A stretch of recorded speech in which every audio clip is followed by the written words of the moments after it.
Hi. Well, here it is Friday, and we've got a nice long weekend ahead of us, and I hope you've all had a most amazing week. The weather has been amazing. Yes, so Gary and I had our beautiful picnic on the beach this lunchtime, and who knows what we're going to do tomorrow. But as I said, I would do these videos every 2 days. I thought I'll make it simple, Monday, Wednesday and Friday, and I thought, well, before I settle down to watch some TV, I better come and talk about it. And I was going to talk about karma. But today is the 22nd, which is a rather unique, if you're into numerology. It's quite grounding and quite spiritual. It's also Earth Day. So what does Earth Day mean to you? Well, to me, it's about that we're living on the most amazing times, an amazing country, an amazing world, and there's a lot of problems going on. So I'd like to talk tonight about earth changes. Now, I have been researching this, and I talked to a German professor about cycles, and I'm going to talk about earth cycles. If you can understand that everything is cycles, like we have the cycles of Friday to Friday, and every year is your birthday, and congratulations to the Queen on her 90th birthday and what have you, but Earth is cyclic. And if you start getting into the history of the world and what actually has created this planet, and do we, only a couple thousand years old, come on. We go back a long time. So Spirit told me to go to a meeting one night where a German professor was talking about the Hadron Collider. I had a question that had nothing to do with the collider, and he was quite happy, or actually quite reluctantly, waiting 20 minutes before he was told by someone that I've been waiting 20 minutes, and I'm just proven that I actually can be quite patient when I have to. And he'd been talking about the Hadron Collider and what it was all about and so forth, but I'd like to talk about that because it's to do with those cycles. So at the end he asked for questions, and I said, could I just turn this music down once again? It's always too loud and I don't want you talking over top of music. So at the end of this hour lecture in the city a couple of years ago, and I'm sorry I can't remember his name, but he was the head of the contingent of the New Zealand, who was the canary in the cave. So if anything went wrong, the Kiwis were going to fix it. Listening to his conversation and presentation, I found interesting, and at the end they said, has he got anybody, got some questions? And some of the questions that people in the audience were asking, because it was like a sort of a coffee bar type of thing, so there'd be about 50 people there. I couldn't believe it. And I felt like saying, don't people know what's going on? Don't they listen? So I said, I have a question, but could I please ask when no one's around, because I don't really want to have my head chopped off. And he said, no, that's fine. So by the time everybody picked up their bags and took off, there was this one guy having a good old natter to him.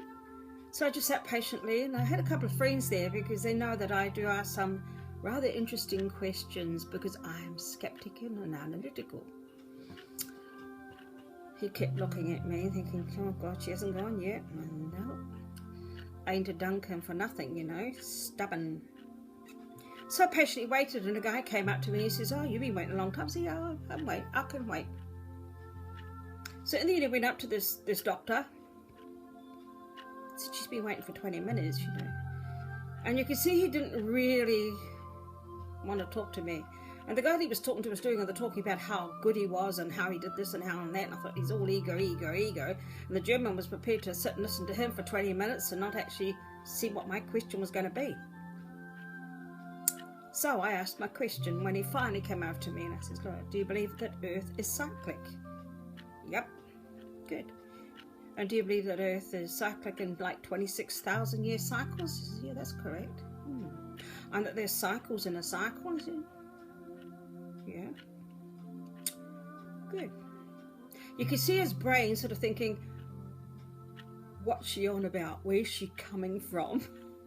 Naughty me. But I don't want to be nuts or, you know, be talking about something that I can't prove or have proven beyond doubt. So I carried on my conversation. I says, oh yeah, okay. If Earth is cyclic and that there was a catastrophe or something that created these cycle shifts here, could it be that the Hadron Collider, and if you saw the movie by Dan, what's his name? Angels and Demons movie, it started off with the Hadron Collider. I says, what happens if it goes wrong? You don't know what you're playing with. He says, oh, that's what we're hoping to find out. I says, well, what was the purpose?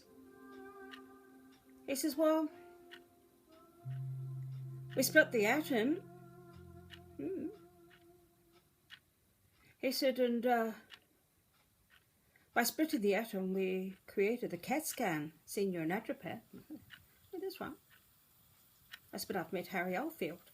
Now, Harry Oldfield is an English guy that came over and did a presentation. And once again, I went and listened to what he had to speak.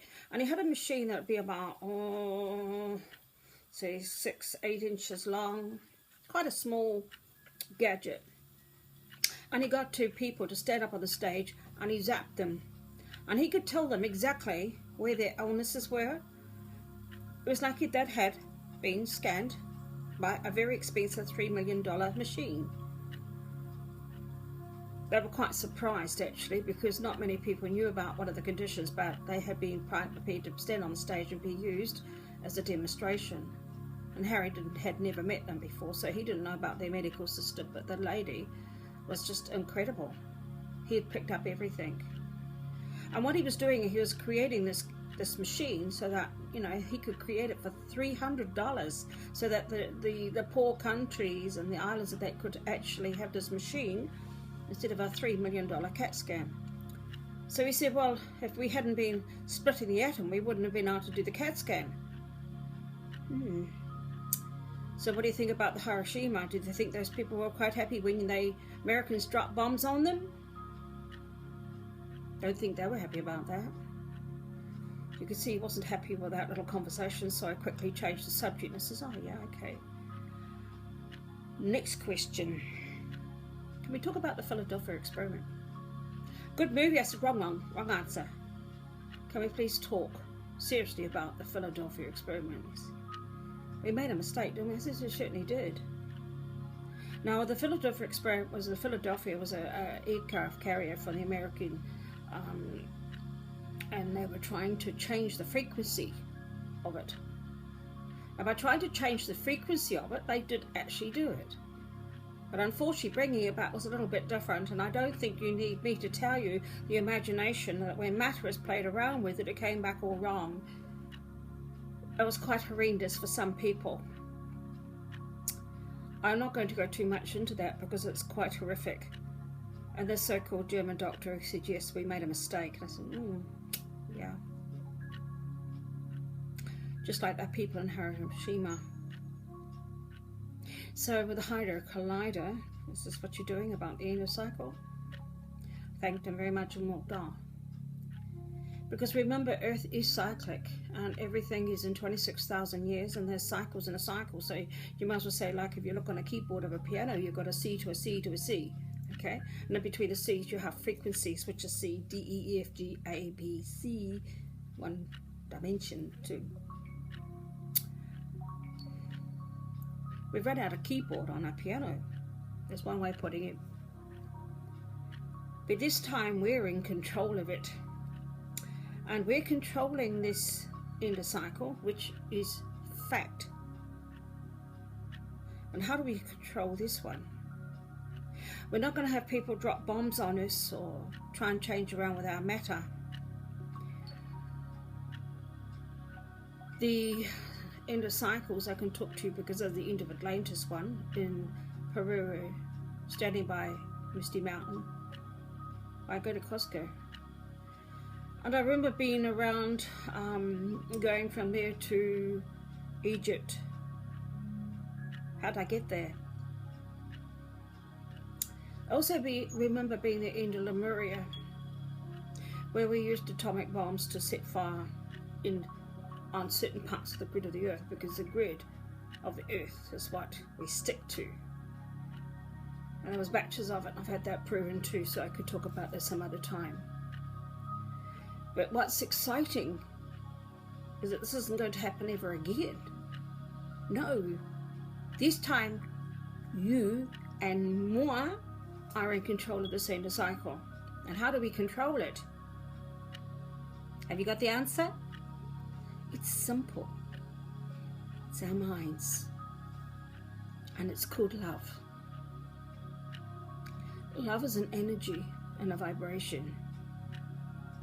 And so we need to love ourselves, our family and our friends. We need to learn to love everything, no matter who they are. I had a serial rapist live with me once for a week. The most incredible guy. I could talk about that another time too. But the whole purpose of the Sender cycle of this earth is going to be happening through us, and it's all to do with love. And I'm sure I'm not a religious nut. I'm quite sane, and I've done my research. I haven't been sitting on my butt since how many years? Right now I'm 65, and I think I woke up at 3 years old. So I've been researching and learning, and what I've just said to you, I put my life on it. So tomorrow you go out and you love everything that you see. First person is the one you look in the mirror when you brush your teeth. You love that person that's staring at you. You love your family. You might love the neighbour that kept you awake till 2 o'clock in the morning through a party. Love everything, because love is in a vibration, an emotion, and we are on planet Earth having an experience. And we're the only planet that has the emotion. So therefore our love is so very important right now. We have a purpose and a reason for being here. So you go out tomorrow and have a fantastic time, because today is the 22nd of April, Earth Day. So let's start making a commitment to do the bit we can to make this world a lot happier and nicer place to live in, because we are in control this time. No, it's not about anything else. It's about you and how you feel about yourself and the whole of humanity and of the world. Well, that's my 3rd video, so have a fantastic weekend. Catch you on Monday. I'll do the Monday, Wednesdays and Fridays. I commit myself to share what I've learnt, and I hope you're getting something from it. So God bless you. Good night.